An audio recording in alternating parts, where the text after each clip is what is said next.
all-time low in 2 years. That's according to projections just released by...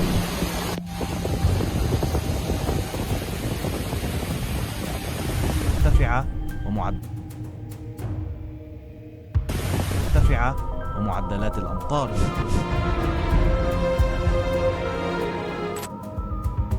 El río Jordán está desapareciendo ante los ojos del mundo, y mientras sus aguas retroceden año tras año, algo inesperado está emergiendo desde las profundidades.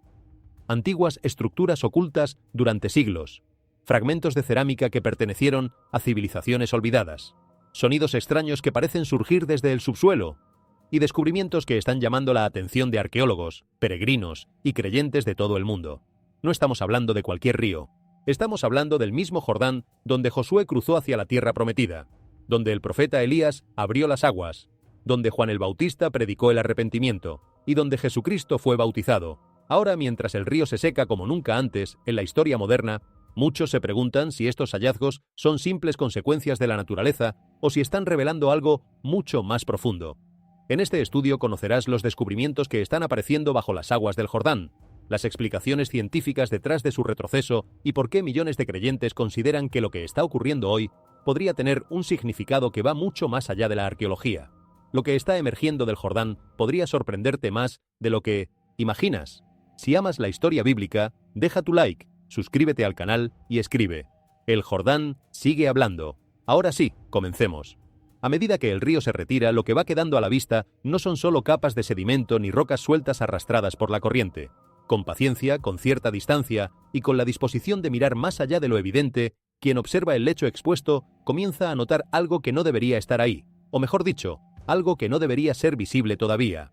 Líneas rectas emergiendo del barro endurecido, muros bajos que aparecen en patrones demasiado regulares para ser obra del azar, esquinas que forman ángulos imposibles de atribuir a la erosión natural o al capricho del agua. No son las ruinas de un palacio ni los restos de un templo cubierto de inscripciones reales. Son algo más humilde y por eso mismo mucho más cercano a la experiencia que las escrituras describen. Pequeñas estructuras de piedra, algunas apenas esbozadas en la tierra, que probablemente sirvieron como corrales para el ganado, refugios temporales o puntos de parada para los viajeros que cruzaban el valle del Jordán hace miles de años. La imagen que surge de ese hallazgo es completamente distinta a la de los grandes descubrimientos arqueológicos que llenan los libros de texto. Aquí no hay oro, no hay inscripciones que proclamen la gloria de un rey. Hay rastros de una vida cotidiana construida alrededor del movimiento, el agua y la fe, familias que acampaban en estas orillas, pastores que vigilaban sus rebaños bajo el mismo cielo que cubría la tierra de la promesa, fuegos que ardían por la noche mientras los niños dormían y el río seguía su camino hacia el sur, ajeno a los imperios que nacían y caían en las ciudades que sus aguas bordeaban. Sus tiendas desaparecieron hace mucho. Sus nombres no quedaron grabados en ningún registro. Pero la piedra permaneció, y junto a ella, el silencio de quienes pasaron por aquí y dejaron solo esto: unas pocas paredes bajas, unos cuantos fragmentos de arcilla, una huella leve sobre la tierra. Esta imagen encaja profundamente con el mundo que describen las Escrituras. Antes de que Israel se convirtiera en una nación asentada con ciudades y templos, el pueblo de Dios fue, durante generaciones, un pueblo de caminantes. Abraham se movía guiado por una voz y una promesa. Jacob trasladaba a su familia y su ganado de un lugar a otro según lo que Dios le indicaba. Israel recorrió el desierto durante 40 años antes de poder cruzar hacia la tierra prometida. Génesis 12:8 dice que Abraham plantó su tienda y levantó un altar al Señor. La fe no comenzó en un palacio ni detrás de muros de piedra elaborada. Comenzó en tierra incierta, con cielo abierto sobre la cabeza y solo la promesa de Dios por delante. Por eso, cuando estas ruinas emergen del Valle del Jordán, no necesitan probar cada misterio para tener valor. No necesitan responder todas las preguntas de los arqueólogos ni confirmar cada relato bíblico para importar. Bastan para recordar que la Biblia no se desarrolló en un escenario de fantasía. Ocurrió en lugares reales, entre personas reales, sobre tierra real. El barro que estas estructuras comparten con el polvo del tiempo es el mismo barro que los pies de Israel pisaron al cruzar. Y al lavarse lentamente con la lluvia y el viento, el valle parece susurrar que incluso los pasos olvidados no son olvidados ante Dios. Junto a las estructuras de piedra, el lecho expuesto ofrece otra clase de testimonio. Entre el lodo seco y la tierra resquebrajada, entre las grietas del antiguo fondo del río donde el agua ya no llega, comienzan a aparecer fragmentos de cerámica. Pequeños, desgastados, cubiertos de tierra, aparentemente insignificantes para quien pase por allí sin detenerse. Pero para un arqueólogo, un fragmento de cerámica nunca es silencioso. Nunca. Un solo trozo de arcilla puede fechar un sitio con una precisión sorprendente, identificar una cultura, revelar los patrones de intercambio comercial, indicar de dónde venían los materiales con que fue fabricado y hasta sugerir qué comían quienes lo usaron. Estos fragmentos hablan de fogones encendidos al caer la tarde, hablan de tinajas de almacenamiento donde se guardaba el grano entre temporada y temporada, hablan de vasijas para transportar agua desde el río hasta el campamento, ese viaje de ida y vuelta que debió hacerse miles de veces cada día mientras el asentamiento existió. Hablan de rutas comerciales que conectaban el Valle del Jordán con las ciudades más grandes de la región, de manos que moldearon la arcilla y de fuegos donde fue cocida. Recuerdan con una claridad que ningún texto histórico puede igualar que la historia no solo la escriben los reyes, las guerras y los monumentos. También la conservan las cosas que la gente ordinaria tocaba cada día. Una jarra rota, una olla de cocina, un cuenco decorado con el estilo particular de su lugar de origen. Una jarra rota puede decir dónde se abastecía de agua una comunidad. Una olla puede revelar qué comían y cómo lo cocinaban. Un fragmento decorado puede señalar contactos con otros pueblos, migraciones, influencias que de otro modo habrían desaparecido sin dejar rastro en el registro escrito. Si algunos de estos restos pertenecen a la edad del bronce o del hierro, el hallazgo adquiere una dimensión que va directamente al corazón de la narrativa bíblica. Esos periodos están con frecuencia vinculados al mundo del antiguo Israel, al surgimiento de las primeras aldeas organizadas en torno a la tierra prometida, a los movimientos tribales que el libro de Josué describe con tanta precisión geográfica. En Jeremías 18:6, Dios le dice al profeta que mira trabajar al alfarero. Como el barro en mano del alfarero, así sois vosotros en mi mano. Esa imagen le da a la cerámica un significado que va mucho más allá de la arqueología. El barro es frágil, se agrieta si se seca demasiado rápido. Se deforma si la presión no es uniforme, es completamente dependiente de la mano que lo moldea, de la temperatura del horno, del cuidado del artesano. Así que cuando estos fragmentos emergen del Valle del Jordán, cubiertos de tierra y tiempo, no brillan como el oro, pero hablan con una fuerza callada que los metales preciosos rara vez alcanzan. Hacen que la historia se sienta cercana, humana y completamente real. A veces los grandes descubrimientos no comienzan con un tesoro, comienzan con un trozo roto de tierra ordinaria que ha estado esperando bajo el polvo, aguardando que el agua retroceda para volver a ser visto. Pero los descubrimientos no se detuvieron en la piedra ni en la cerámica.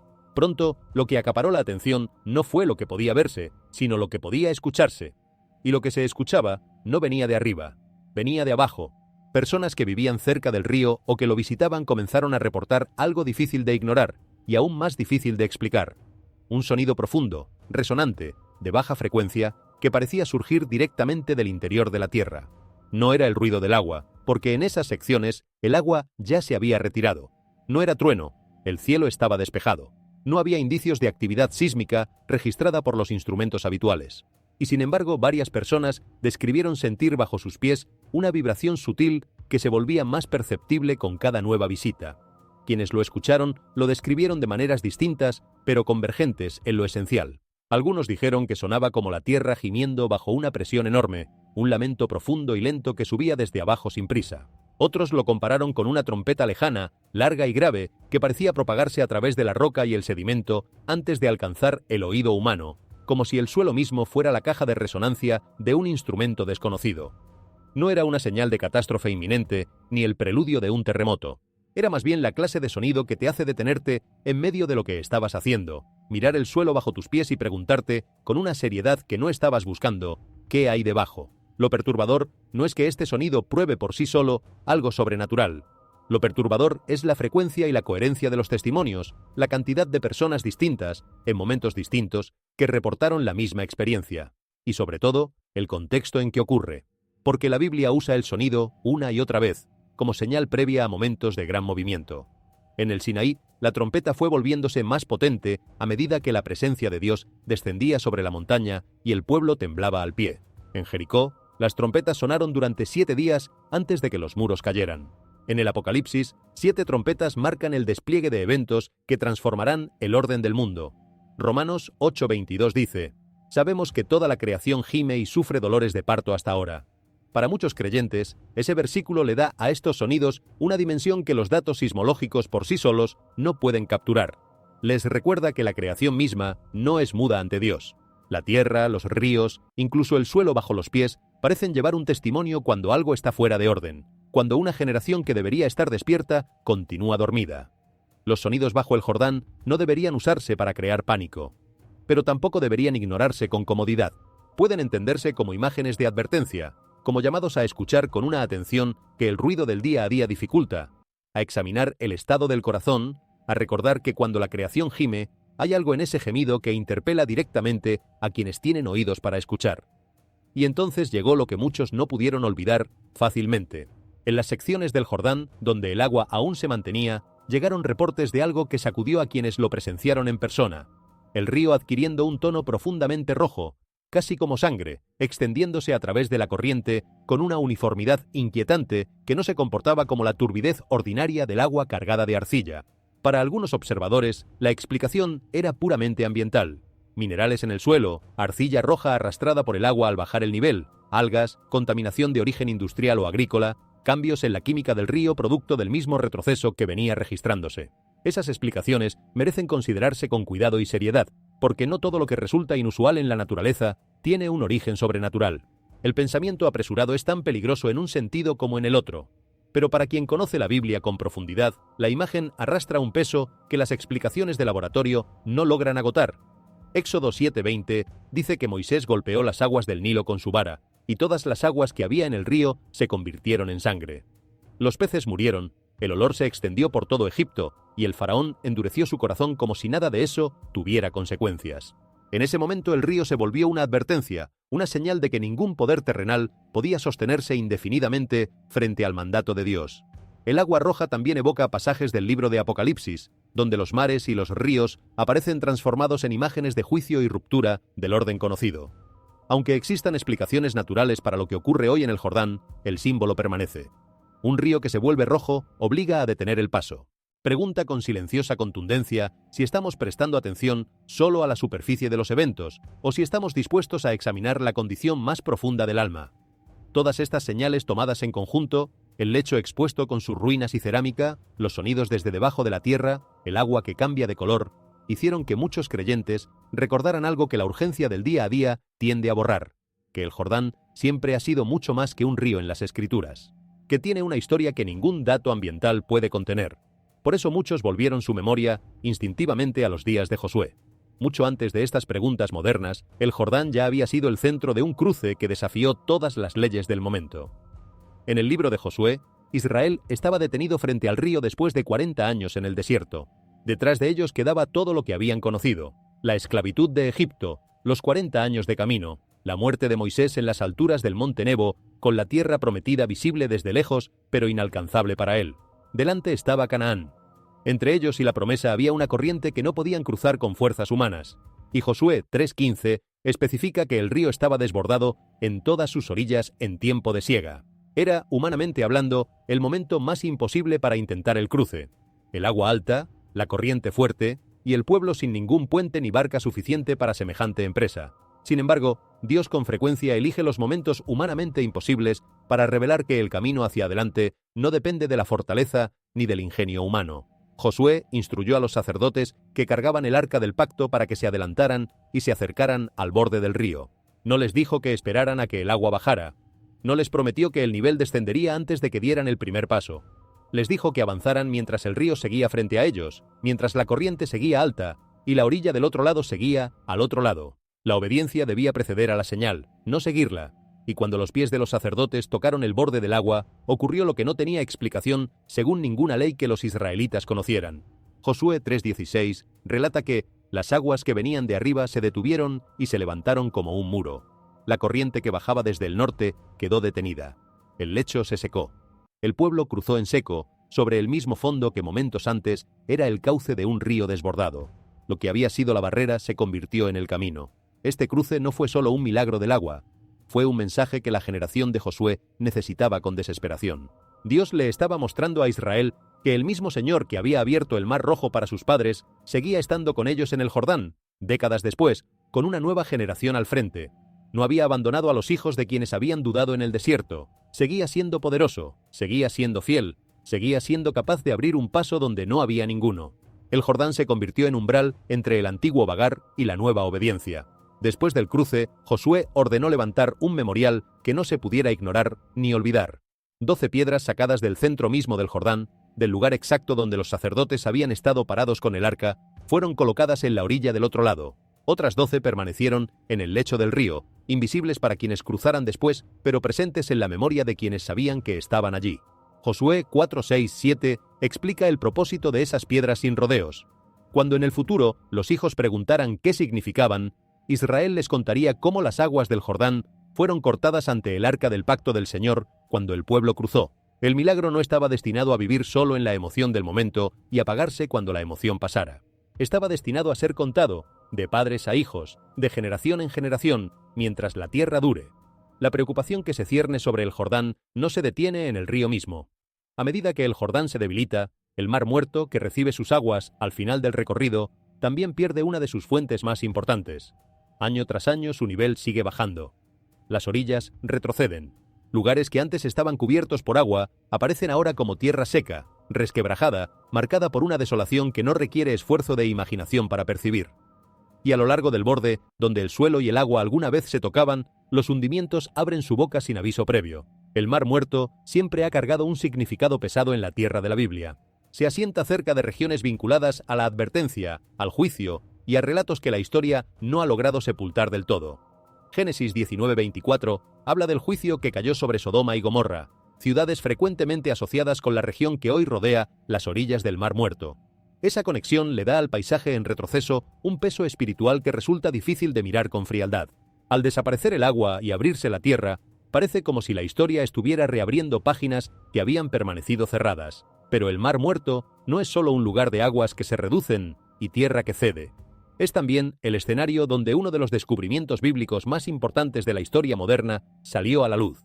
Los rollos del Mar Muerto, ocultos durante siglos en las cuevas secas de Qumrán, esperaban en la oscuridad de esas cavernas mientras el mundo cambiaba a su alrededor.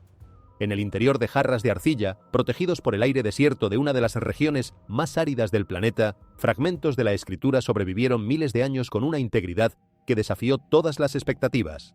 Pergaminos de piel animal, tinta antigua, vasijas de cerámica y escritura en hebreo se convirtieron en testigos silenciosos de la fe de generaciones que desaparecieron hace mucho. Para los historiadores, estos rollos demuestran con qué meticulosidad fueron preservadas partes del Antiguo Testamento a través del tiempo, confirmando que lo que leemos hoy corresponde con notable fidelidad a lo que fue escrito originalmente. Para los creyentes, llevan un mensaje que ningún análisis paleográfico puede agotar. La palabra de Dios no desaparece simplemente porque los imperios caigan, las ciudades se hundan en el polvo o los siglos se acumulen sobre ellas. Isaías 48 lo dice con una economía de palabras que hace innecesario cualquier comentario. La hierba se seca, la flor se cae, pero la palabra de nuestro Dios permanece para siempre.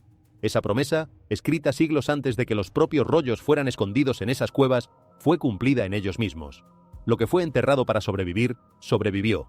El río Jordán no es simplemente una línea de agua que atraviesa el mapa de la Tierra Santa. Es un río de memoria, de decisión, de juicio, de misericordia y de revelación. Con sus aproximadamente 250 kilómetros que descienden desde el mar de Galilea hasta el Mar Muerto, recorre el lado oriental del Israel moderno, rozando las fronteras de Siria y Jordania, marcando con su cauce el borde entre lo que el ojo ve como un lado y el otro de la tierra prometida. La Escritura lo menciona más de 185 veces, y cada mención lleva consigo el peso de un momento en que la geografía ordinaria se convirtió en historia sagrada. El Jordán no fue solo un accidente natural en el paisaje de un pueblo. Fue frontera, camino, testigo y lugar donde Dios transformó lo imposible en camino una vez tras otra. La primera sombra del Jordán aparece temprano en el Génesis, mucho antes de los grandes milagros que definen al río en la memoria colectiva. Cuando Abraham y Lot se enfrentaron a la necesidad de separarse porque la tierra no alcanzaba para sus rebaños y servidores, fue Abraham quien, en un gesto de humildad que contrasta con lo que cualquier hombre de poder haría, le dio a Lot la primera elección. Lot miró hacia el este, hacia el valle del Jordán, y vio lo que cualquier ojo observador vería: tierra bien regada, fértil, verde en comparación con las colinas del entorno. Génesis 13:10 dice que era como el huerto del Señor, como la tierra de Egipto. A la vista parecía lo mejor, parecía el lugar de la bendición. Pero la elección de Lot reveló algo que ningún paisaje fértil puede ocultar por mucho tiempo. Eligió según lo que su ojo encontraba atractivo, no según lo que su espíritu reconocía como seguro. Su camino lo llevó hacia Sodoma, y Sodoma lo llevó hacia la pérdida de todo: su hogar, sus vecinos, su forma de vida, parte de su familia. Desde el principio, el Valle del Jordán enseña una lección que el tiempo no ha vuelto anticuada. No toda tierra hermosa conduce un alma más cerca de Dios. La apariencia exterior puede brillar mientras el destino interior se oscurece lentamente. Generaciones después, el Jordán se convirtió en la última barrera entre Israel y el cumplimiento de una promesa que había costado décadas de espera y sufrimiento. El pueblo había salido de Egipto como esclavos liberados, había visto el Mar Rojo abrirse como si el agua tuviera órdenes de apartarse, había recibido la ley en el Sinaí entre truenos y humo, y había vagado 40 años por un desierto que no era su destino sino su corrección. Ese vagar no fue aleatorio ni accidental, fue la consecuencia de la incredulidad de una generación que al llegar por primera vez cerca de Canaán, prefirió creer en el tamaño de los gigantes que en la promesa de Dios. Incluso Moisés, el más grande servidor que Israel conoció, el hombre que había hablado con Dios cara a cara y cuyos brazos levantados habían decidido batallas, no tuvo permitido entrar. Solo pudo mirar desde las alturas del monte Nebo, contemplar la tierra que sus pasos nunca pisarían, y morir sabiendo que la promesa seguía en pie, aunque él no cruzara. Hay algo de una profundidad que no cabe fácilmente en las palabras en esa imagen. La obediencia de toda una vida, y el umbral que permanece al otro lado. Luego, una nueva generación se puso de pie frente al río. Detrás de ellos quedaba el desierto, la memoria de los que habían dudado, el largo camino de quienes aprendieron a confiar en Dios no en un momento de revelación, sino en 40 años de pan caído del cielo cada mañana, agua brotada de la roca cuando la sed amenazaba con destruirlos. Delante estaba la tierra, y entre ellos y la tierra estaba el Jordán desbordado en el peor momento posible del calendario agrícola, cuando las lluvias del norte lo habían llenado hasta romper sus orillas. Josué recibió la instrucción de Dios y la comunicó al pueblo sin atenuar nada. Los sacerdotes con el arca del pacto debían avanzar al río, no cuando el nivel bajara, no cuando encontraran un vado menos profundo. Ahora, tal como estaba, con el agua alta y la corriente fuerte. La lógica humana dice que uno espera a que el mar se abra antes de caminar. Pero el Jordán reveló algo que define la naturaleza de la fe bíblica. El primer paso se da con el río todavía frente a ti. La señal viene después del paso, no antes. Cuando los pies de los sacerdotes tocaron la orilla del agua, las aguas que venían del norte se detuvieron y se levantaron como un muro. El pueblo cruzó en seco. El imposible se volvió camino. A lo largo del Antiguo Testamento, el Jordán no fue solo el escenario de ese cruce fundacional. Fue un lugar de movimiento, conflicto y actividad divina continua. En los días de los jueces, la lucha de Gedeón contra los madianitas involucró los cruces del río. Tribus, reyes, ejércitos y fugitivos pasaron por sus aguas según lo que los tiempos demandaban. El Jordán marcaba territorio y separaba tribus, pero también las conectaba en el cumplimiento de responsabilidades que ninguna frontera geográfica podía cancelar. Josué 1 lo registra con claridad. Las tribus de Gad, Rubén y la media tribu de Manasés, que recibirían tierra al este del río, igualmente debían ayudar a sus hermanos a tomar posesión del lado occidental. La tierra podía dividirse. El pacto no. Los profetas Elías y Eliseo llevaron el Jordán al terreno del milagro puro. En 2 Reyes 2, ambos llegaron juntos al río. Elías tomó su manto, lo enrolló y golpeó el agua. El río se dividió. Cruzaron en seco. Poco después, Elías fue llevado al cielo en un carro de fuego, y Eliseo, de pie en la orilla del Jordán, recogió el manto que había caído. En ese momento de soledad y transición, golpeó el agua con el mismo manto y dijo: ¿Dónde está el Señor, el Dios de Elías? El río se dividió nuevamente. El Dios de Elías era también el Dios de Eliseo. El poder no había partido con el profeta, había permanecido con quienes seguían en obediencia. La historia de Naamán en el Jordán es de una categoría distinta pero igualmente reveladora. Naamán era un general exitoso, respetado, acostumbrado al poder y al protocolo de los grandes. Tenía lepra. Le dijeron que un profeta en Israel podría sanarlo. Viajó hasta la puerta de Eliseo, y la instrucción que recibió lo dejó sin palabras: ir al Jordán y zambullirse 7 veces, sin ceremonias, sin pronunciamientos solemnes, sin gestos que estuvieran a la altura de su posición, solo meterse en un río que para él era inferior a los ríos de su propia tierra. La resistencia de Naamán no fue cobardía, fue lógica humana. La sanidad debería tener la forma que yo espero, no una instrucción que me parece demasiado simple para ser verdad. Pero sus sirvientes lo persuadieron. Si le hubieran pedido algo difícil, le dijeron: ¿no lo habrías hecho? ¿Por qué no este gesto sencillo?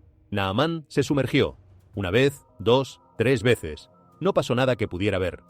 4, 5, 6, nada todavía. Y en la 7ª inmersión, la lepra desapareció.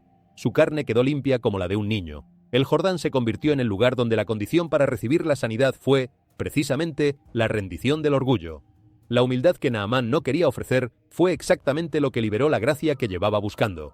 En el Nuevo Testamento, el Jordán alcanzó su significado más alto. Juan el Bautista eligió sus orillas para un ministerio que Lucas 3 describe sin adornos. Vino a toda la región alrededor del Jordán, predicando un bautismo de arrepentimiento para el perdón de pecados.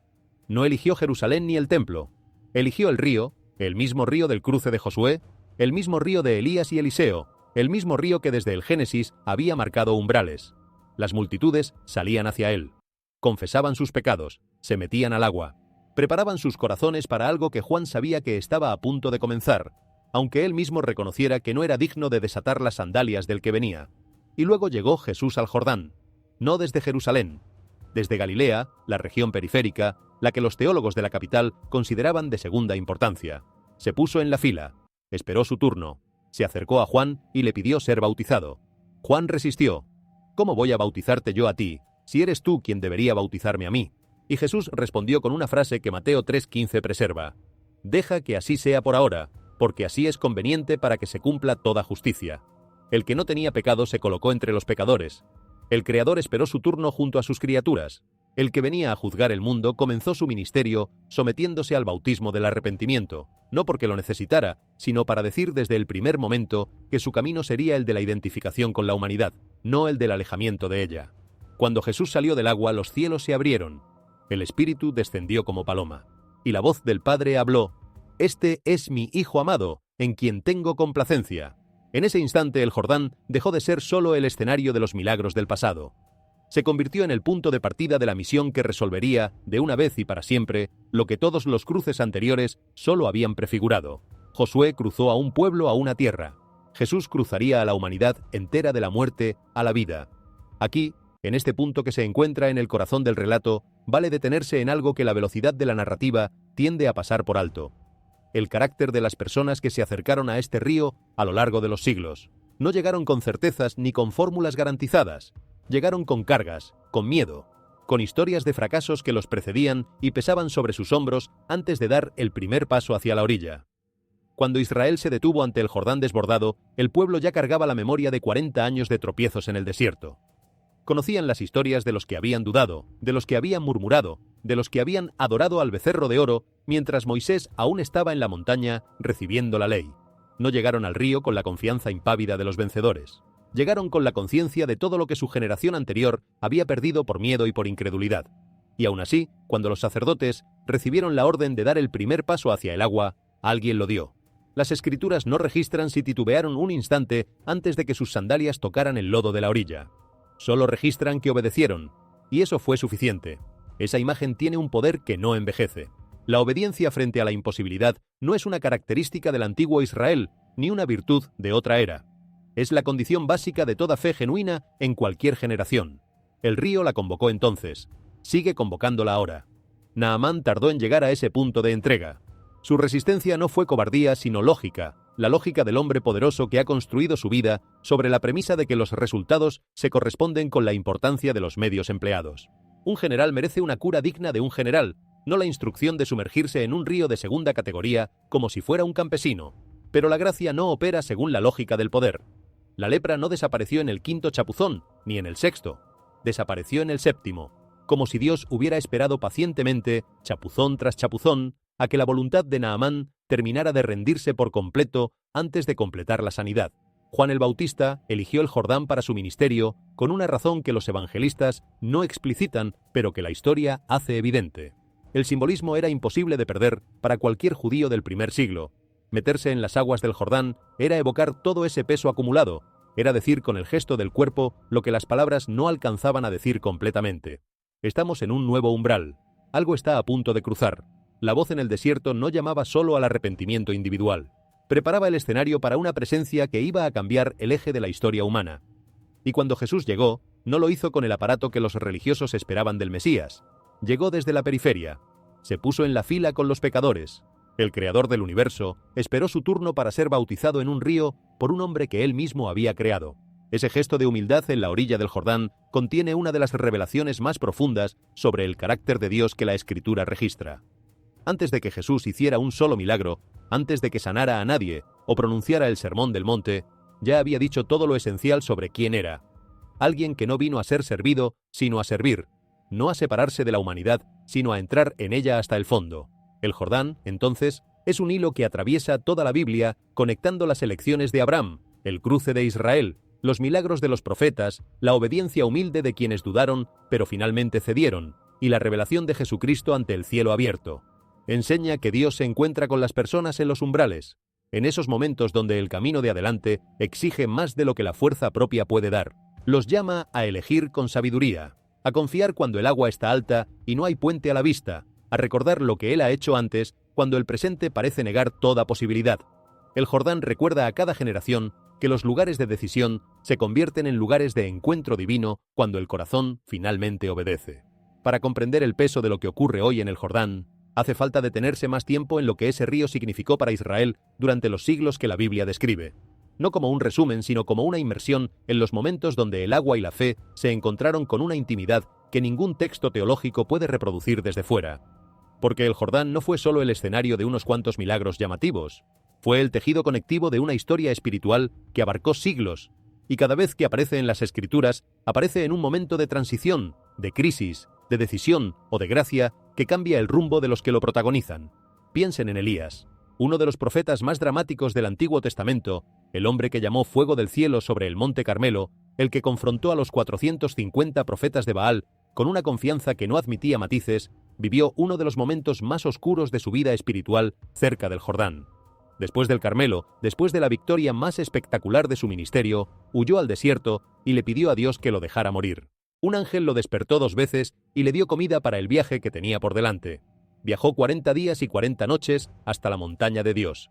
Y Dios le habló, no en el viento fuerte, no en el terremoto, no en el fuego, sino en una voz quieta y delicada.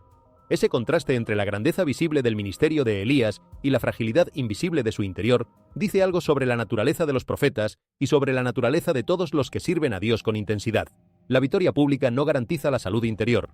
El fuego que cae del cielo no protege al corazón del agotamiento que viene cuando la adrenalina del momento desaparece y queda solo el silencio.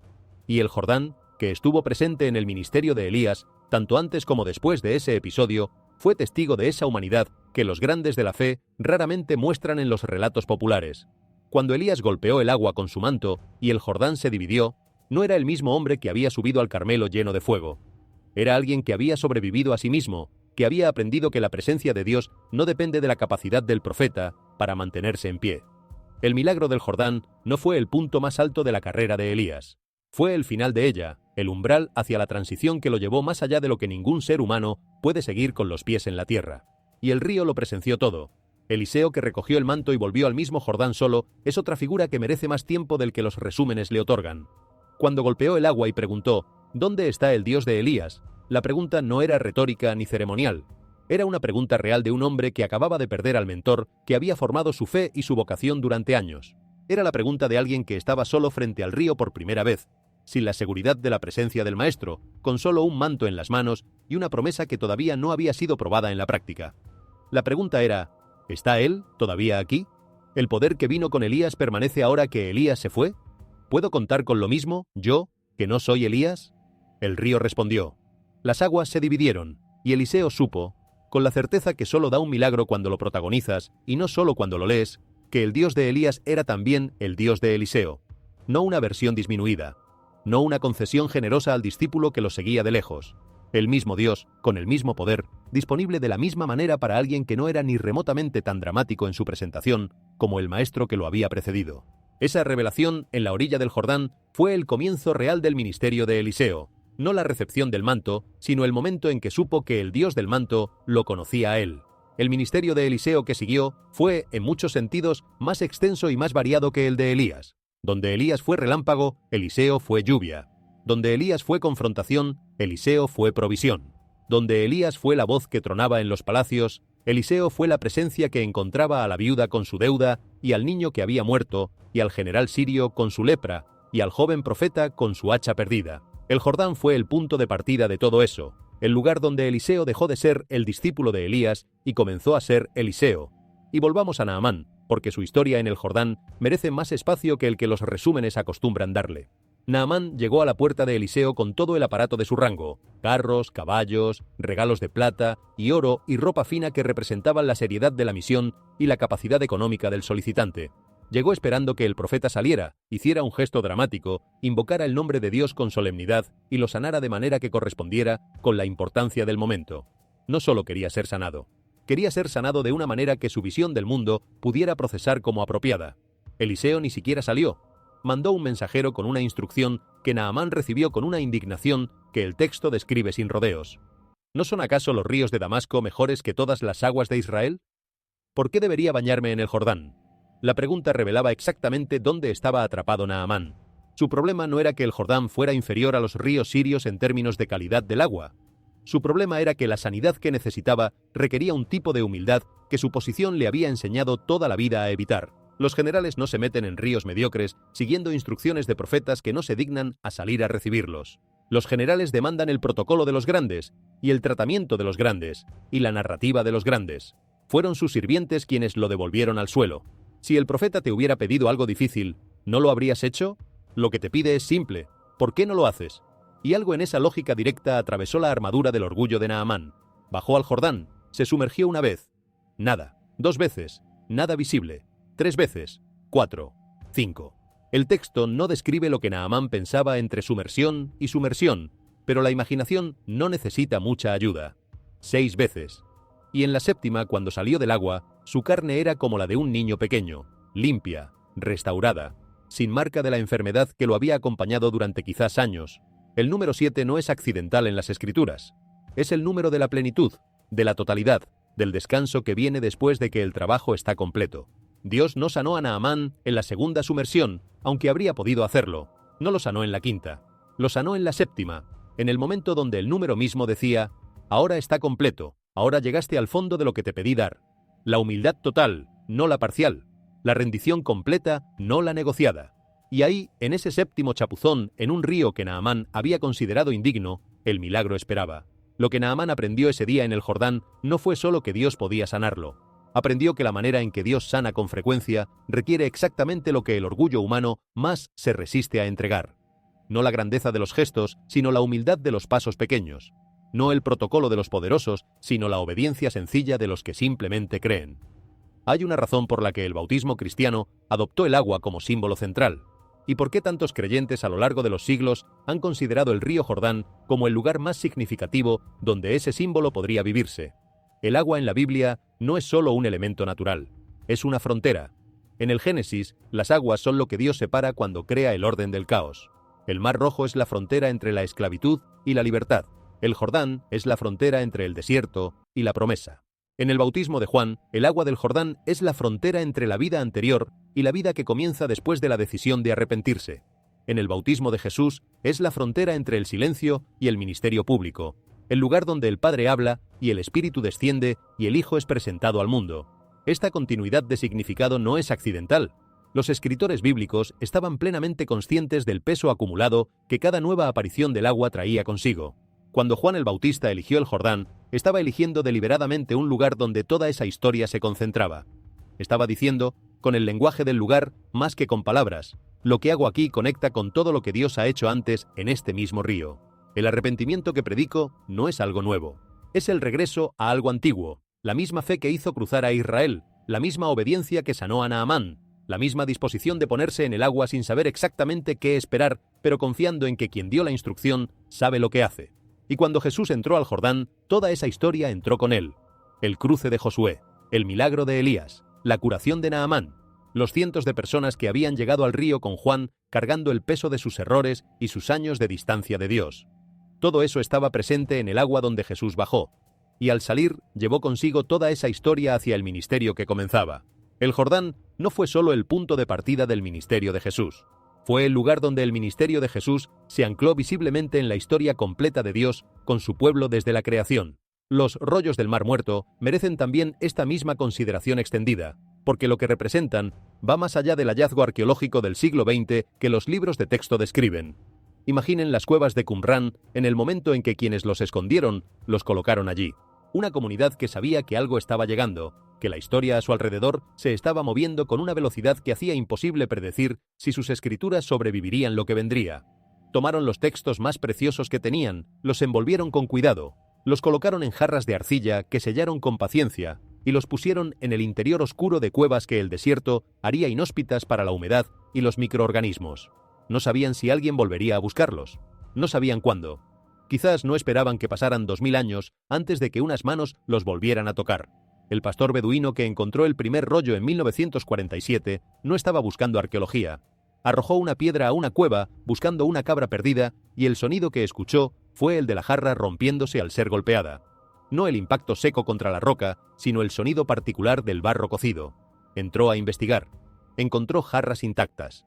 Y dentro de ellas, pergaminos enrollados que resultaron ser el texto de Isaías, entre otros, escrito más de 2 milenios antes de ese momento, todavía legible, todavía intacto, todavía comunicando las mismas palabras que la tradición judía y cristiana había preservado en copias sucesivas a lo largo de todos esos siglos.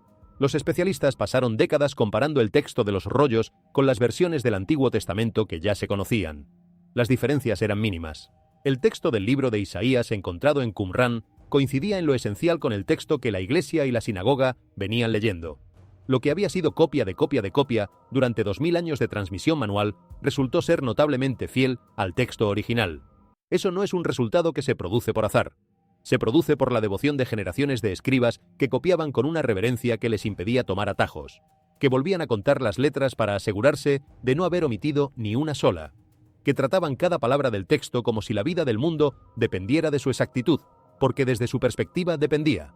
Cuando Isaías 48 dice: «La palabra de nuestro Dios permanece para siempre», las cuevas de Qumrán son la evidencia más cercana a una demostración física de esa promesa que la historia ha producido. El texto sobrevivió la caída de Jerusalén, sobrevivió la destrucción del templo, sobrevivió 2000 años de un silencio tan completo que nadie sabía que estaba allí, y emergió exactamente cuando el mundo tenía más necesidad de ver con sus propios ojos que las palabras antiguas sobre las que descansa la fe no son invenciones de siglos posteriores, sino documentos verificables de una antigüedad que desafía toda expectativa. El Valle del Jordán y el Mar Muerto, vistos juntos desde esta perspectiva, son algo más que una crisis ambiental o un conjunto de eventos inusuales que las cámaras capturan y las redes sociales difunden. Son el escenario de una historia que lleva siglos de profundidad y que en el retroceso de sus aguas parece estar invitando a una generación entera a detenerse y preguntarse si ha leído bien esa historia o solo ha pasado por encima de ella con la velocidad que el mundo moderno impone a casi todo. El Jordán no pide pánico. Nunca pidió pánico. Cada vez que aparece en las Escrituras, la reacción que produce en los que se le acercan con fe no es el pánico sino la disposición al cruce, disposición a dar el primer paso antes de que la señal llegue, disposición a sumergirse 7 veces aunque la quinta no haya producido nada visible, disposición a recoger el manto del maestro que se fue y preguntarle al mismo Dios si también está aquí, ahora, para este nuevo capítulo de la historia. Esa disposición es lo que el Jordán sigue convocando.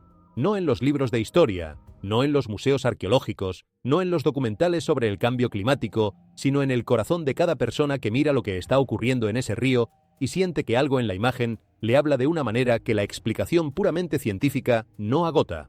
Ese sentimiento no es superstición, es reconocimiento. Es la parte del ser humano que sabe, aunque no siempre pueda articularlo, que hay más en el mundo de lo que las cámaras pueden capturar, que hay una historia más larga que el ciclo de noticias, que hay un Dios que sigue presente en los ríos que se secan y en las cuevas que guardan palabras antiguas y en los corazones que, en el silencio, están listos para cruzar.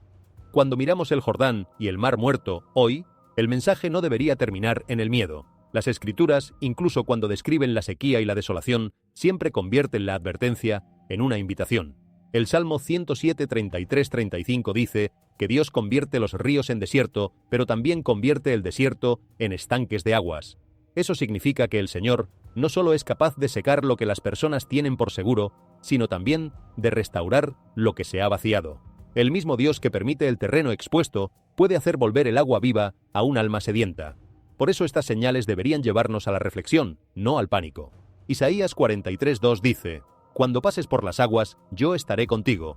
Dios no le promete a su pueblo que nunca enfrentará aguas profundas, temporadas secas o momentos que sacuden todo lo que creían firme. Lo que promete es su presencia en medio de ellos, no alrededor de ellos, sino dentro de la misma situación que los asusta. Y en Juan 7:38, Jesús dijo: «El que cree en mí, de su interior brotarán ríos de agua viva». La sequía más peligrosa no es la que seca los ríos del Oriente Medio, es la que seca el interior de un ser humano que ha perdido la conexión con el Dios que da vida. Así que mientras observamos cómo el Jordán se reduce, mientras los lugares antiguos emergen del lecho y el mundo a nuestro alrededor se vuelve cada vez más incierto, la respuesta correcta no es el miedo ni la indiferencia, es el acercamiento. Que el Jordán nos recuerde los cruces que Dios ha abierto antes cuando todo parecía imposible. Que el Mar Muerto nos recuerde que las advertencias existen para cambiar el rumbo, no para anunciar el fin sin salida. Que las Escrituras nos recuerden que la esperanza no es un sentimiento, sino una persona, y que esa persona aún llama a cada generación a volver, a buscar misericordia, a amar la verdad y a caminar en obediencia antes de que el día se oscurezca aún más. Y sin embargo, mientras el llamado a volver se eleva, el terreno físico alrededor del Jordán continúa enviando señales que resultan difíciles de ignorar con comodidad. Bajo el suelo que rodea el río y el Mar Muerto, capas de sal que habían permanecido compactas durante siglos comenzaron a disolverse a medida que el nivel del agua bajó demasiado. El agua dulce que se filtra hacia esas capas las debilita desde adentro, con una paciencia lenta y absoluta, silenciosa e invisible desde la superficie, hasta que llega el momento en que el suelo no puede sostener su propio peso, y entonces cede. No poco a poco, de golpe. Los hundimientos no anuncian su llegada. No hay vibración que avise, no hay grieta visible que progrese gradualmente a la vista de quien pueda detenerla. Un momento el suelo está firme bajo los pies. Al siguiente, ha desaparecido.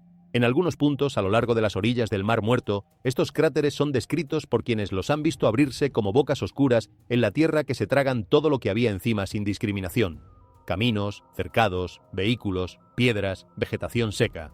La velocidad del proceso es lo que lo hace aterrador, pero lo que lo hace significativo es la imagen que deja. Lo que parecía sólido resulta ser hueco. Lo que se veía estable escondía un vacío que creció en silencio hasta que el peso que cargaba se volvió insostenible. Jesús habló de este tipo de colapso en Lucas 6:49. La casa edificada sin cimiento adecuado no se deteriora lentamente bajo la lluvia, cae de golpe cuando la presión llega.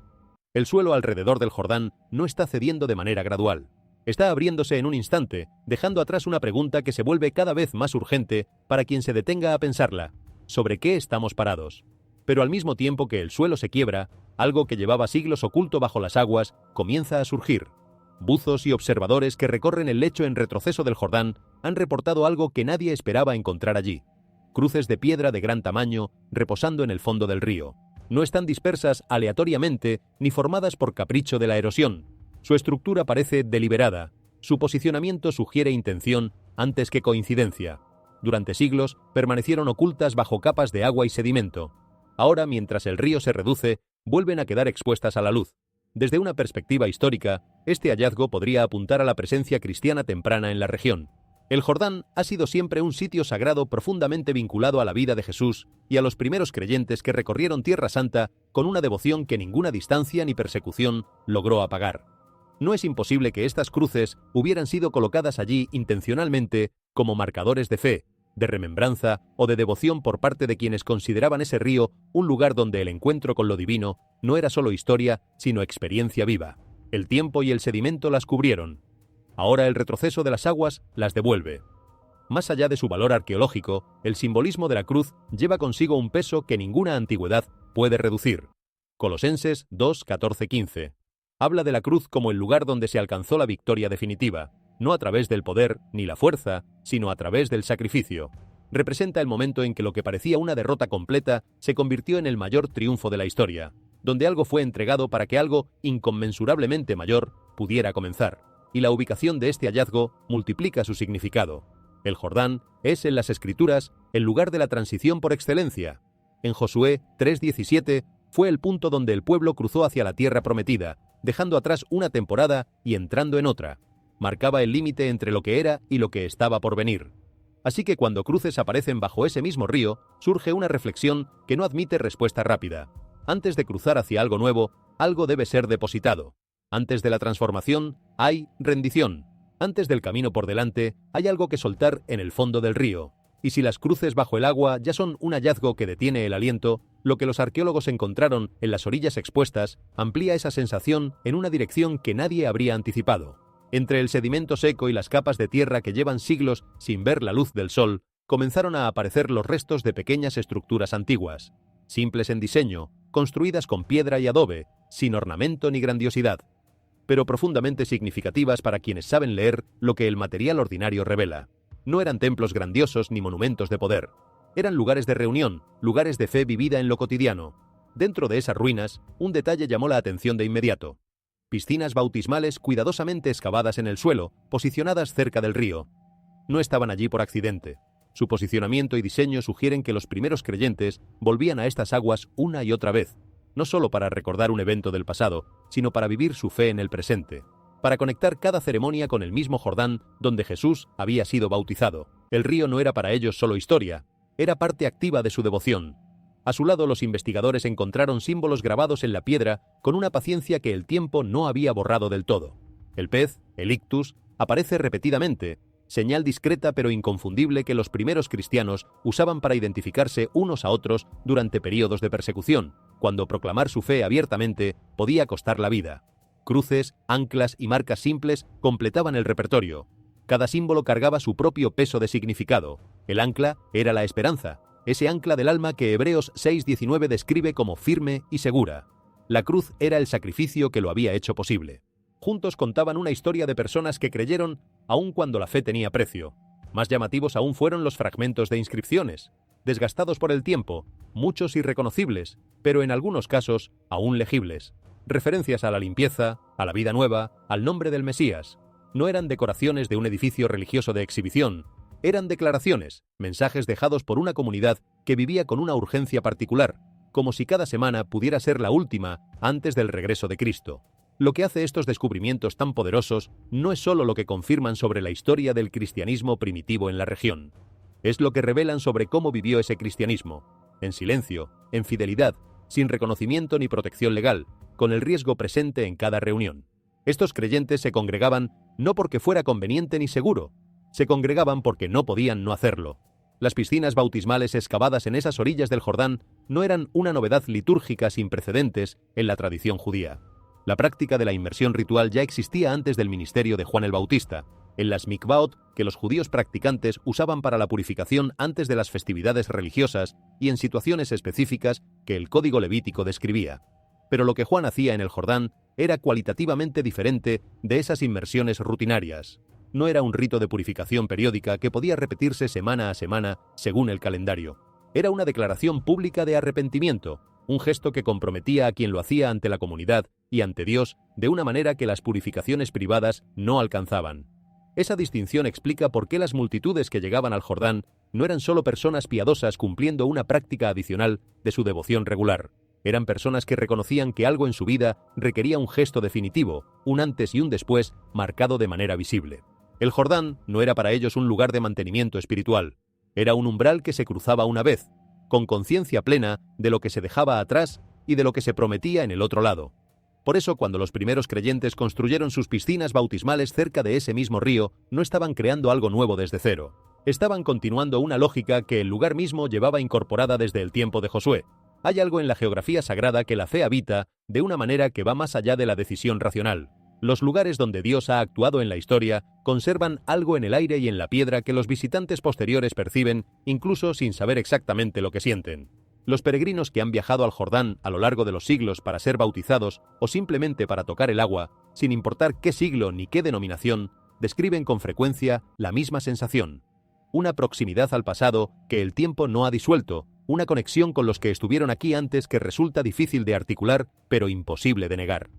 La piedra recuerda, el agua recuerda, y los símbolos grabados en las ruinas que ahora emergen del lecho seco son la evidencia de que quienes creyeron antes que nosotros en este lugar lo sabían, y lo afirmaron con sus cuerpos y sus instrumentos de labrado sobre la roca.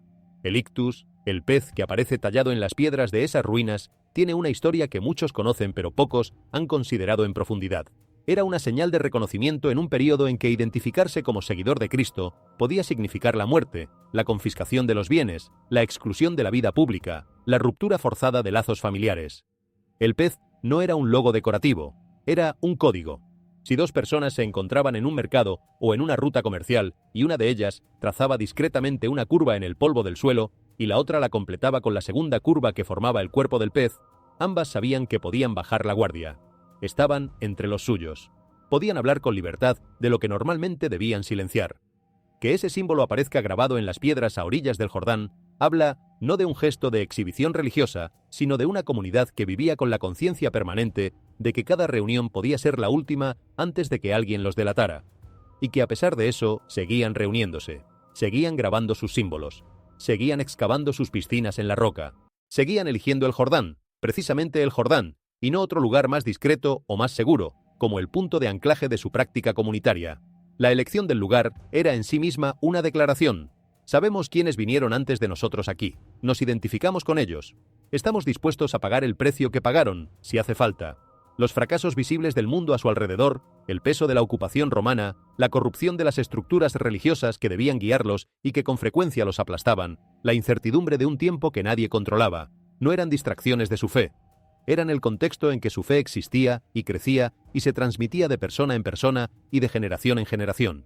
Hechos 2:42 describe la comunidad temprana como dedicada a la enseñanza, a la comunión, al partimiento del pan y a la oración, sin exceso, sin distracción, sin nada que no fuera esencial, una fe destilada a su elemento más básico por la presión que la rodeaba, y que por eso mismo resultó ser duradera de una manera que las tradiciones más cómodas raramente alcanzan. Lo que queda de esa comunidad en las piedras del Jordán no es poco. Es el testimonio de que la fe sobrevive cuando tiene raíces más profundas que el confort. Cuando las excavaciones continúen y más de esas ruinas queden al descubierto, lo que emergerá no será solo arqueología. Será la historia de personas que eligieron el lugar más cargado de significado que conocían para anclar su vida espiritual en el momento más difícil de su tiempo. Y lo que esas piedras dicen a quienes las miran hoy, en un tiempo que tiene sus propias formas de presión y sus propias razones para que la fe se diluya si no está anclada en algo real, es esto: aquí se eligió antes, aquí se puede elegir de nuevo. Pero el Jordán no solo guardó las huellas de los que creyeron a pesar de la dificultad, también guardó las huellas del conflicto que acompañó esa creencia. La historia de la región nunca fue solo la historia de la fe. Fue también la historia de los imperios que se cruzaron sobre este valle, de los ejércitos que lo usaron como ruta y como frontera, de las batallas que se libraron en sus inmediaciones y que dejaron en el lecho del río las marcas que ahora emergen con el agua. El periodo que va desde el reinado de David hasta la conquista romana de Jerusalén es un periodo de una complejidad política y militar que los libros de la Biblia describen con una honestidad que sorprende a quienes esperan encontrar en la escritura solo narrativas triunfales. Israel no fue un reino siempre estable ni siempre obediente. Fue una nación que se dividió en dos reinos, que vio a sus reyes desviarse una y otra vez hacia alianzas que Dios había prohibido y prácticas que los profetas denunciaban, que fue llevada al exilio por Asiria en el norte y por Babilonia en el sur, y que regresó con una identidad más profunda precisamente por haber perdido casi todo lo que antes la definía. El Jordán fue testigo de algunas de las crisis más oscuras de esa historia, no solo de los milagros que los lectores de la Biblia recuerdan con facilidad, sino de las fugas, de los exilios, de los refugiados que cruzaban el río huyendo de los ejércitos que los perseguían. La historia de David durante los años de la rebelión de Absalón incluye un cruce del Jordán en la dirección opuesta al cruce de Josué. No hacia la promesa, sino hacia el desierto, no con el pueblo marchando en orden, sino con el rey huyendo solo, afligido y descalzo, cubriéndose la cabeza mientras subía el monte de los olivos llorando. La misma geografía sagrada que había sido escenario de la entrada triunfal a la tierra prometida, fue también el escenario de la humillación más dolorosa de la vida de David. Esa superposición de triunfo y derrota sobre el mismo paisaje es uno de los rasgos más honestos de la narrativa bíblica. La tierra no es solo el escenario de los momentos gloriosos, es también el escenario de los fracasos, de las huidas, de los errores que cuestan más de lo que nadie anticipó. Y el Jordán, que presenció ambas cosas sin distinción, es un testigo que no selecciona los momentos que guarda todos. Las espadas que ahora emergen del lecho no son solo reliquias de guerras antiguas, son la evidencia de que la fe y el conflicto coexistieron en este valle durante siglos, de que las mismas personas que cruzaron el río con el arca del pacto también lo cruzaron, en otros momentos, con miedo en el corazón y sin certeza de si llegarían al otro lado. Esa humanidad multidimensional del Jordán es precisamente lo que lo hace relevante para el tiempo presente. No es un río idealizado ni un lugar de pura santidad sin mancha. Es un lugar donde la grandeza y la fragilidad humanas dejaron sus marcas por igual, donde la obediencia y la desobediencia, la fe y la duda, el milagro y la derrota se sucedieron con una honestidad que ninguna hagiografía puede suavizar completamente. Y por eso, cuando el río se retira hoy y expone lo que estaba debajo, lo que expone no es solo piedras y cerámica. expone la imagen completa de lo que significa vivir una fe en el mundo real, con toda la complejidad que eso implica. La fe que el Jordán convoca no es la fe de los que nunca dudaron. Es la fe de los que dudaron, de los que tuvieron miedo, de los que en algún momento quisieron volver atrás, y que a pesar de todo dieron el siguiente paso hacia el agua porque sabían, o al menos esperaban, que el Dios que había abierto el camino antes podía volver a abrirlo. El patrón de lo que está ocurriendo en el Jordán y en el Mar Muerto no es nuevo, aunque su escala actual y su velocidad sean sin precedentes en la memoria viva de quienes lo habitan. La región ha experimentado periodos de sequía intensa a lo largo de su historia, y la Biblia misma registra algunos de ellos con suficiente detalle como para reconocer el tipo de respuesta que Dios espera de su pueblo cuando el agua escasea y la tierra se reseca. En los días de Elías, Israel llevaba 3 años y medio sin lluvia, un silencio del cielo que Elías había anunciado como consecuencia directa de la dirección espiritual que el reino había tomado bajo Acab y Jezabel. No era un fenómeno climático independiente de las decisiones morales y espirituales del pueblo. Era, según la interpretación profética, una respuesta de la creación al estado del corazón de la nación. El cielo dejó de dar lluvia porque Israel había dejado de dar fidelidad a Dios. La sequía era el espejo de una aridez interior que ninguna cantidad de agua podría haber curado por sí sola. Cuando Elías convocó al pueblo al Monte Carmelo y la lluvia finalmente regresó, no llegó porque alguien hubiera calculado bien los patrones meteorológicos ni porque las condiciones climáticas naturales hubieran cambiado. Llegó después de que el pueblo reconoció quién era su Dios, después de que la confrontación con los profetas de Baal revelara la vacuidad de los ídolos que Israel había preferido, después de que Elías oró sobre el suelo con el rostro entre las rodillas y mandó 7 veces al siervo a mirar hacia el mar, hasta que en el 7º avistamiento apareció una nube tan pequeña como la palma de una mano. 7 veces. El mismo número que Naamán en el Jordán. El mismo número que rodea los momentos donde Dios espera que la obediencia llegue a su plenitud antes de que la respuesta se complete. Esa lectura de la sequía como señal espiritual no es una imposición posterior de significado religioso sobre hechos naturales. Es la lectura que la Biblia misma provee, de manera consistente y deliberada, a lo largo de los profetas y de los escritos sapienciales. Deuteronomio 28 describe con una claridad que puede resultar incómoda las consecuencias que esperan a un pueblo que se aparta de Dios, y entre ellas la sequía, el cielo que se vuelve bronce sobre las cabezas y la tierra que se vuelve hierro bajo los pies. No como venganza arbitraria, sino como consecuencia estructural. Cuando la relación con el dador de vida se deteriora, la vida misma en todas sus formas comienza a deteriorarse también. El Jordán que se seca hoy no está ocurriendo en el vacío, ocurre en un tiempo de profunda crisis espiritual global, de una generación que en muchas partes del mundo ha abandonado las anclas de la fe con una velocidad que deja perplejo a quien lo observa desde adentro de la historia.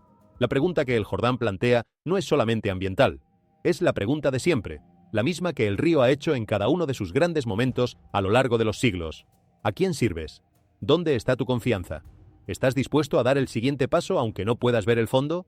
Las estructuras que emergen del lecho del río, humildes y sin nombre, hablan de personas que respondieron a esas preguntas con sus cuerpos y sus vidas, no con declaraciones solemnes en recintos protegidos, sino con la rutina cotidiana de plantar una tienda, encender un fuego, cuidar un rebaño, llevar el agua desde el río hasta el campamento cada mañana. La fe de esas personas no fue extraordinaria en sus gestos, fue extraordinaria en su continuidad. Siguieron, día tras día, temporada tras temporada, sin garantías visibles de que el Dios al que servían estaba mirando. Y la tierra guardó su rastro para este momento, como si quisiera mostrarle a una generación que no sabe cómo permanecer, que el permanecer siempre ha tenido un costo y siempre ha valido la pena pagarlo.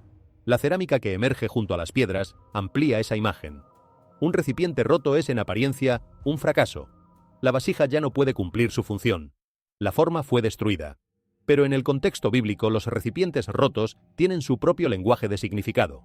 Jeremías fue al taller del alfarero no para ver cómo se hacen las vasijas perfectas, sino para observar lo que ocurre cuando una vasija se tuerce en las manos del alfarero. La mano no la desecha, sino la vuelve a moldear, la rehace según le parece bien al artesano.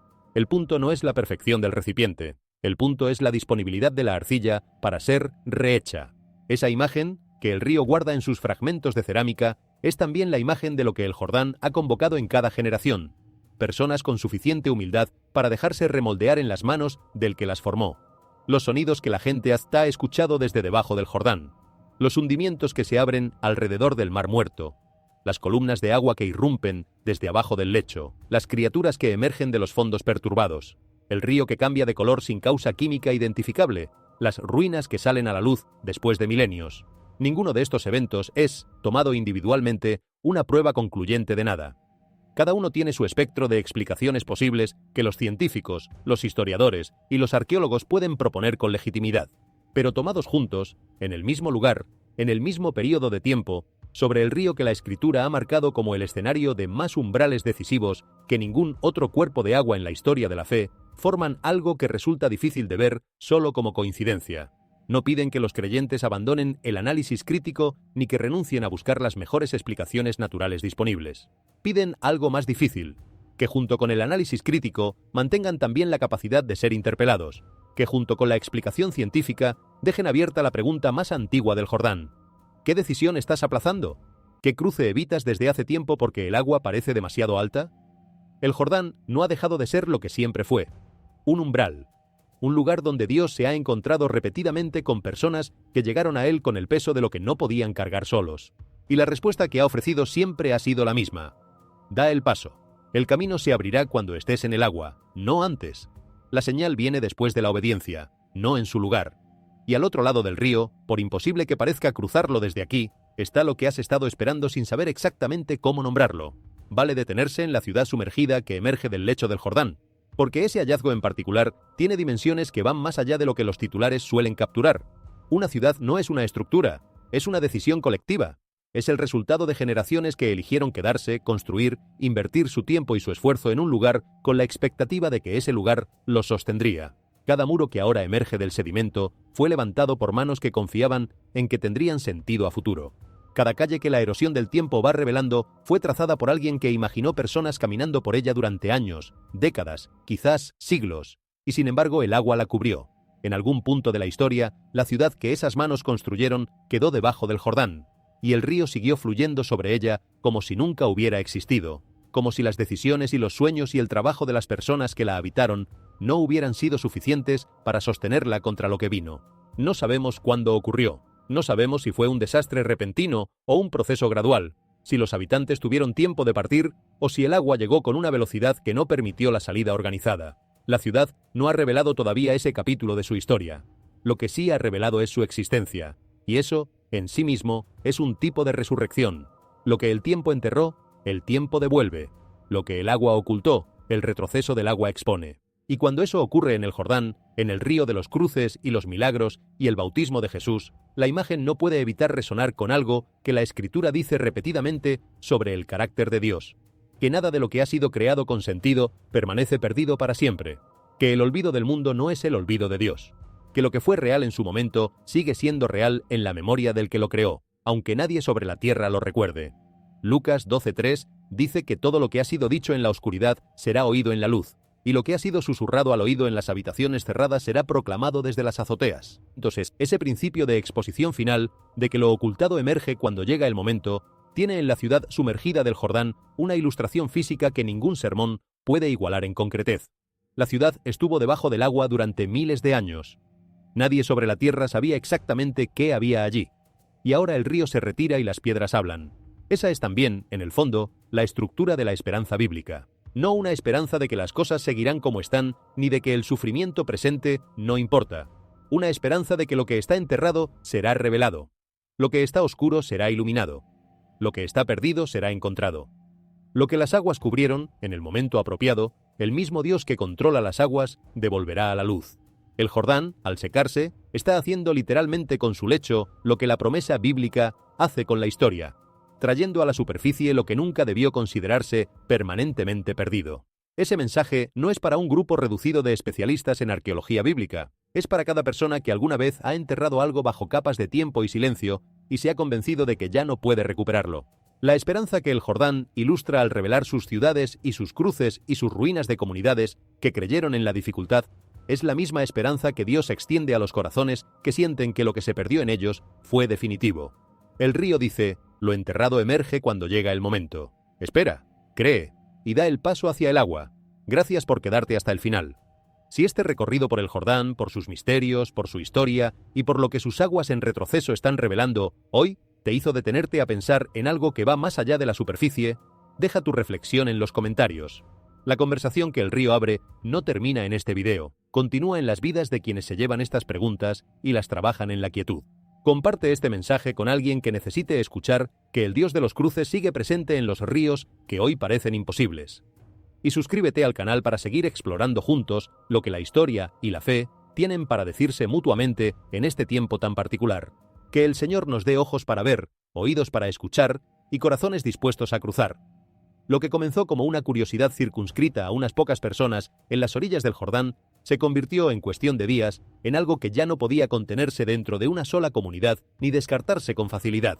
Los residentes que vivían cerca del río empezaron a describir un retumbo profundo y de baja frecuencia que emergía de las profundidades de la tierra, sutil al principio, casi al límite de lo perceptible, de esa clase de sonido que no estás seguro de haber escuchado hasta que lo escuchas de nuevo. Algunos lo atribuyeron a trueno lejano, otros supusieron que era maquinaria industrial a distancia.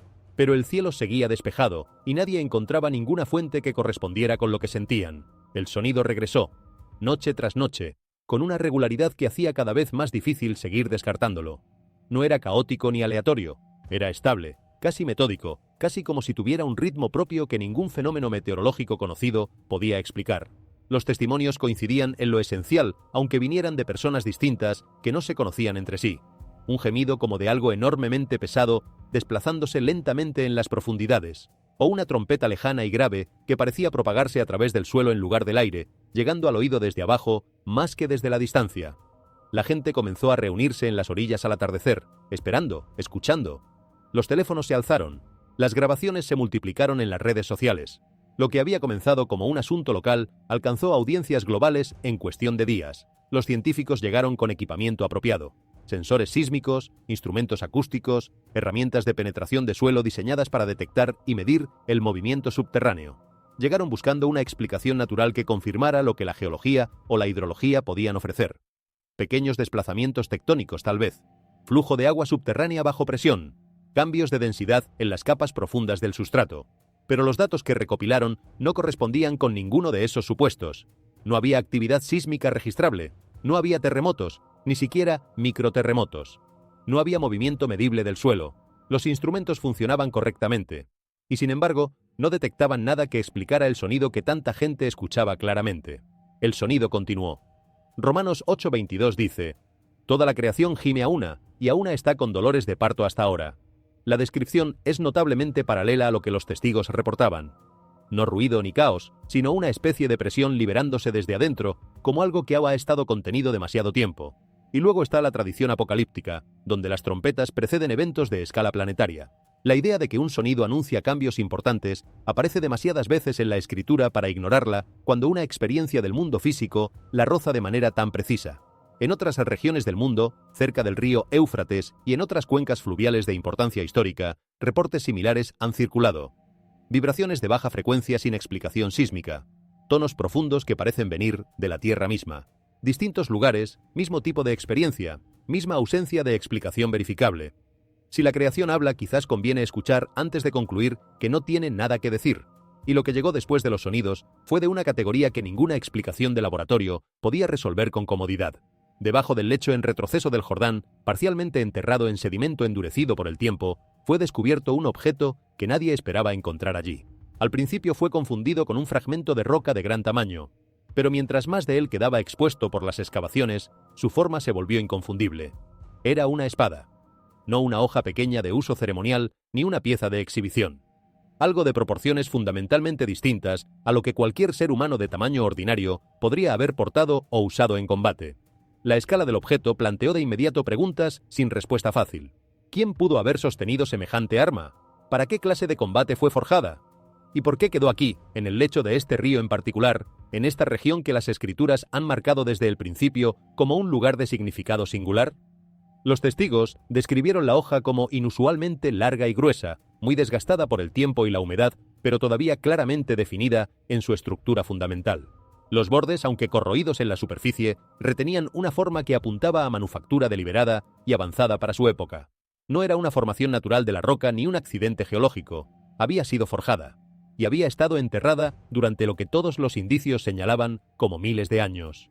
Para quien conoce Génesis 6:4, donde el texto habla de seres que vivieron sobre la tierra en aquellos días anteriores al diluvio, descritos como poderosos, como gigantes, Como diferentes de los hombres ordinarios de maneras que el texto no elabora, pero tampoco minimiza, la presencia de un arma de estas dimensiones no resulta imposible de conectar con esa referencia.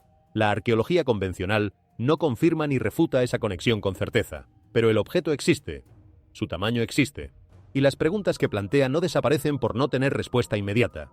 Más allá del misterio físico, la espada carga un peso simbólico que la tradición bíblica articula con precisión. Depositar un arma ante Dios no era debilidad.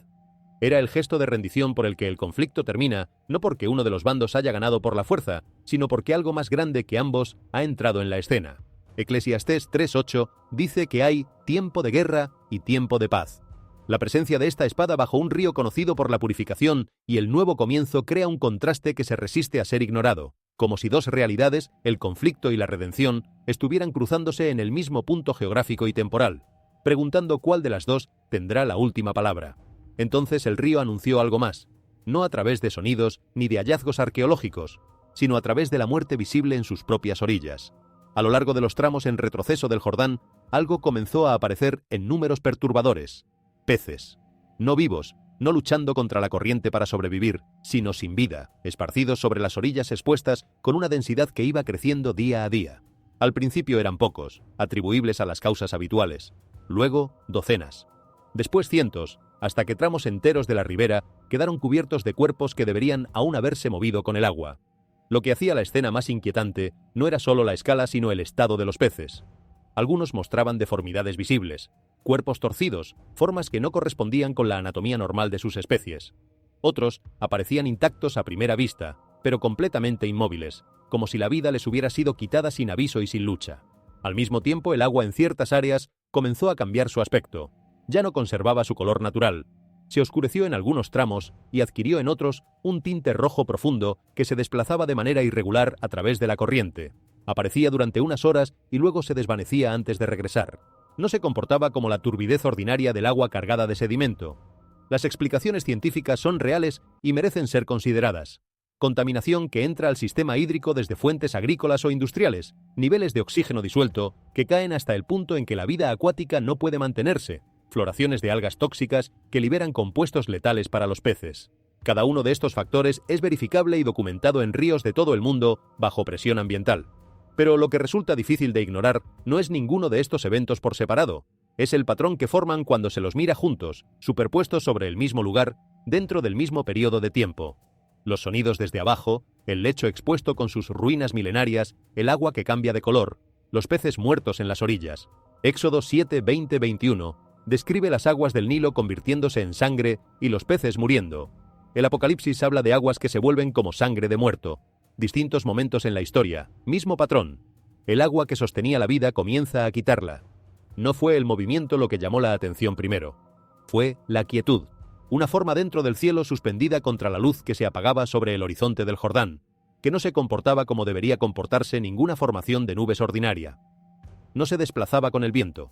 Mantenía su forma, extendida, simétrica en su estructura general, con una presencia que varios testigos, desde distintos ángulos y sin coordinación previa, describieron de la misma manera. Algo parecido a alas, no con bordes nítidos, no como una figura de contornos precisos, sino como la silueta de una presencia más que la imagen de un objeto. Los teléfonos se alzaron. Las grabaciones comenzaron a circular antes de que la figura se disolviera, y las interpretaciones de lo que había sido dividieron inmediatamente a quienes lo vieron. Algunos estaban convencidos. Una figura celestial sobre uno de los lugares más espiritualmente cargados del mundo. Una señal visible para quienes tuvieran ojos para verla. Otros insistieron en la explicación natural. Condiciones atmosféricas inusuales, efectos de distorsión de la luz, formaciones de nubes raras que pueden adoptar formas que el ojo humano interpreta según lo que espera ver. Ambas explicaciones son posibles. Ninguna resuelve definitivamente el momento. Lo que hizo la experiencia difícil de desechar no fue solo la forma, sino el momento. Apareció durante un periodo de inestabilidad visible. El río ya estaba cambiando, el suelo estaba quebrándose, los eventos se acumulaban. Y en medio de todo eso, algo apareció en el cielo, inmóvil, silencioso, como observando. A través de las escrituras, los ángeles no aparecen al azar. Aparecen en los umbrales, en Lucas 2:9, antes del nacimiento de Cristo. En Mateo 28:2-3, en la mañana de la resurrección. En Hechos 1:10-11, en el momento de la ascensión. No se presentan con frecuencia, pero cuando lo hacen, algo de peso sigue. Son mensajeros no del caos, sino del timing de Dios.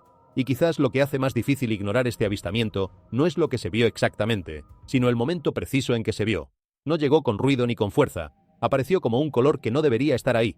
En secciones del Jordán donde el agua todavía se mantenía, una bruma de tonalidad rojiza comenzó a formarse sobre la superficie, delgada al principio, apenas distinguible de la neblina ordinaria del atardecer sobre el agua. Pero en minutos se espesó, extendiéndose hacia afuera desde el centro del río como un velo lento y pesado. No subía como la niebla que el calor del día levanta desde los campos irrigados.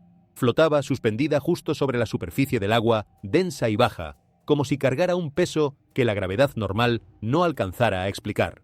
Los testigos que la vieron desde las orillas describieron el mismo momento con el mismo nivel de detalle y la misma desconcertante ausencia de causa visible. Ninguna fuente reconocible, ningún cambio climático repentino, ningún incendio lejano que justificara el tono. Un momento el aire sobre el río era claro.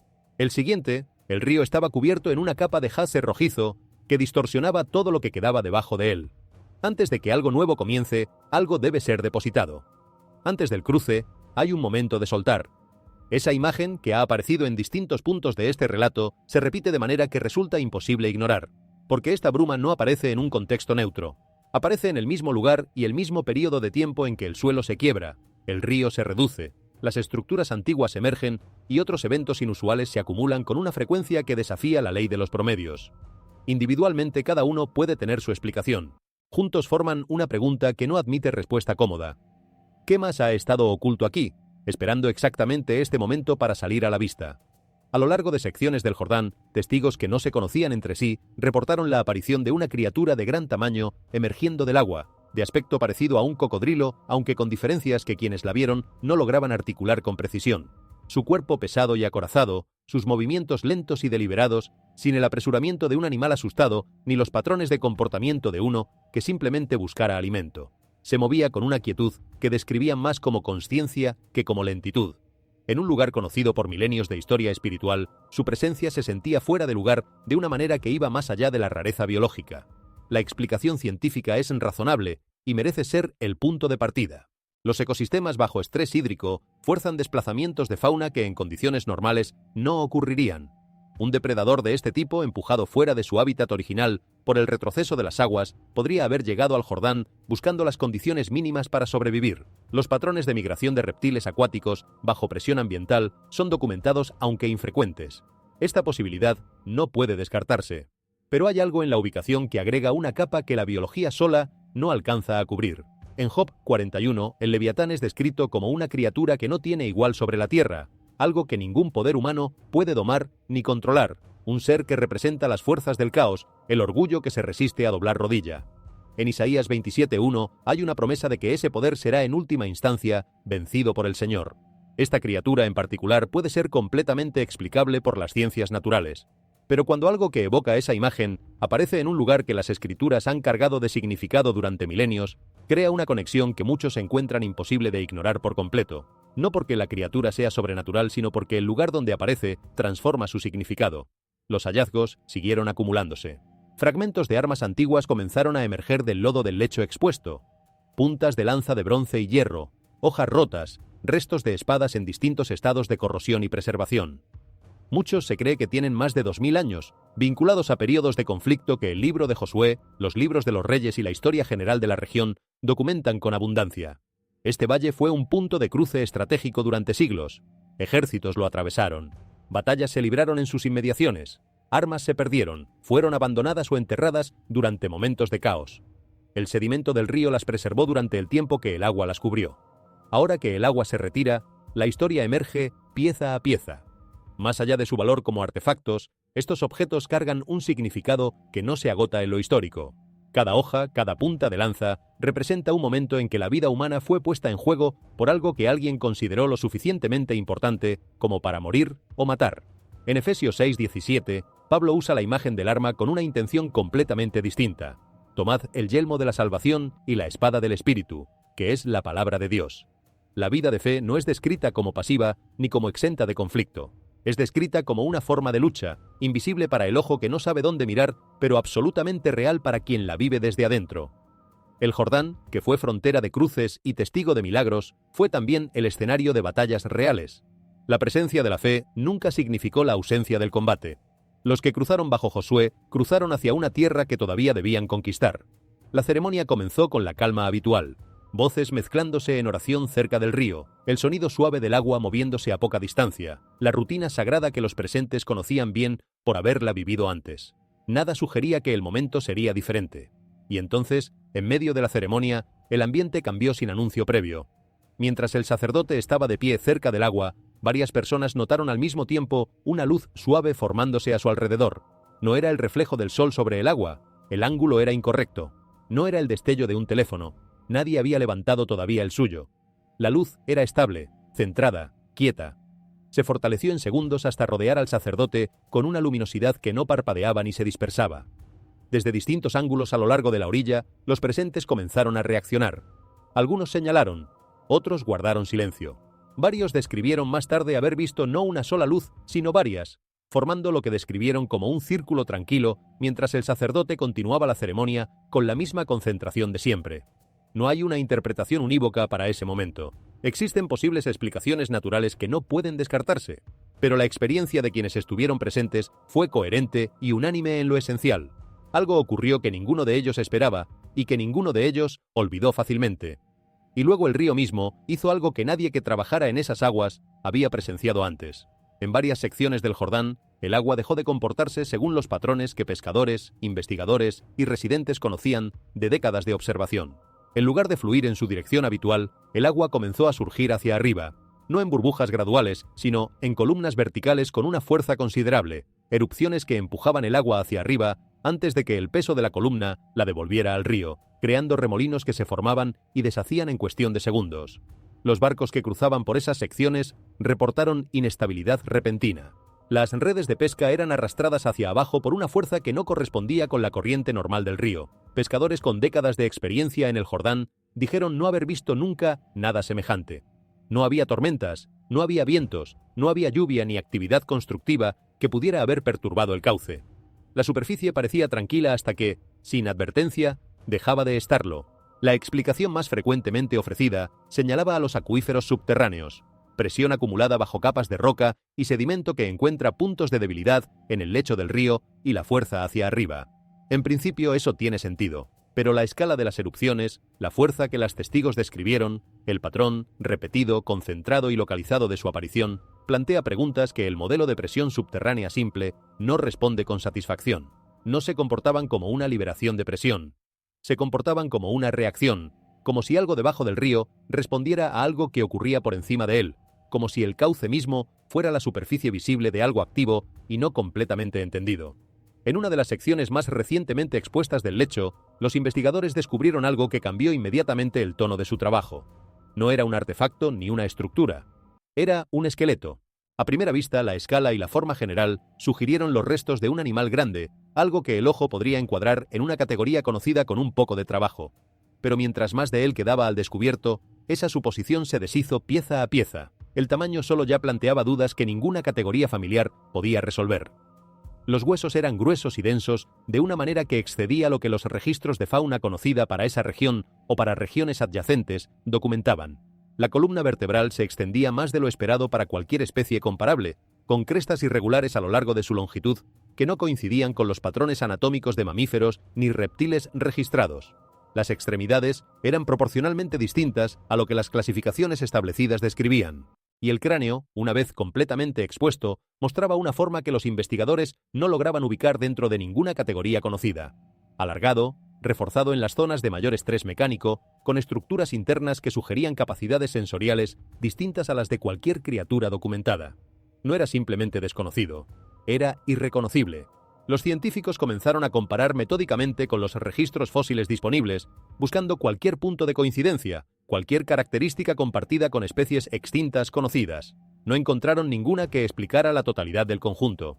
No encajaba en las categorías de mamíferos prehistóricos, reptiles de la era mesozoica, ni especies extintas documentadas en la región. Existía fuera del marco clasificatorio establecido. Y entonces estaba el posicionamiento de los huesos. No estaban dispersos aleatoriamente sobre el sustrato, como cabría esperar de un organismo que murió y se descompuso naturalmente con el paso del tiempo. Estaban alineados de una manera que sugería que alguien los había colocado allí de manera deliberada.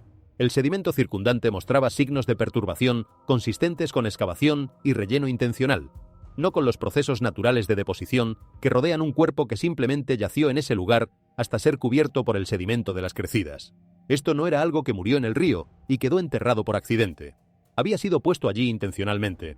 Las excavaciones en las inmediaciones revelaron fragmentos adicionales, restos parciales de otras criaturas que compartían algunas de las mismas características irregulares, el mismo tipo de densidad ósea fuera de lo común, la misma proporcionalidad que no correspondía con ninguna especie registrada.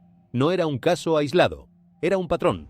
Génesis 6 describe un período anterior al diluvio marcado por una corrupción que el texto no limita a la humanidad. Toda carne había corrompido su camino sobre la tierra. La redacción es deliberadamente amplia. No dice que los humanos habían corrompido su camino, dice toda carne. Esa distinción introduce una perspectiva que la arqueología convencional raramente considera pero que la escritura no excluye. La posibilidad de formas de vida que existieron antes del diluvio y que ya no existen, no porque fueran raras en su tiempo, sino porque el reinicio que el diluvio representó eliminó lo que no debía continuar. Los días de Noé son descritos repetidamente en la escritura no solo como un evento meteorológico catastrófico, sino como el final de una era cuyos parámetros eran incompatibles con lo que vendría después. Mirar estos huesos bajo esa perspectiva no resuelve ninguna pregunta científica, pero abre una que la ciencia sola no está equipada para formular. Luego el río cambió de color una vez más, esta vez de manera que resultó imposible pasar por alto para cualquiera que estuviera de pie en las orillas. En cuestión de horas, sin ningún evento previo identificable como causa, el color del Jordán se transformó de la turbidez ordinaria a algo que los testigos describieron como carmesí profundo, denso, uniforme a lo largo de kilómetros de superficie, un rojo que se comportaba de manera diferente a cualquier contaminación convencional que hubieran visto antes. No era un tinte gradual que se intensificara desde un punto de origen. Aparecía a lo largo de tramos extensos simultáneamente, como si el cambio viniera desde abajo en lugar de fluir desde arriba. El supuesto inicial fue contaminación, un derrame industrial río arriba, escorrentía agrícola de alto impacto, vertidos de alguna instalación no identificada. Las muestras de agua fueron recogidas de inmediato y analizadas con prioridad. Los resultados llegaron y desconcertaron a quienes los esperaban, sin contaminantes identificables, sin desequilibrio químico mensurable, sin proliferación bacteriana, ni floración de algas que correspondiera con la escala de lo que se veía. El agua era roja, y no había razón química para que lo fuera.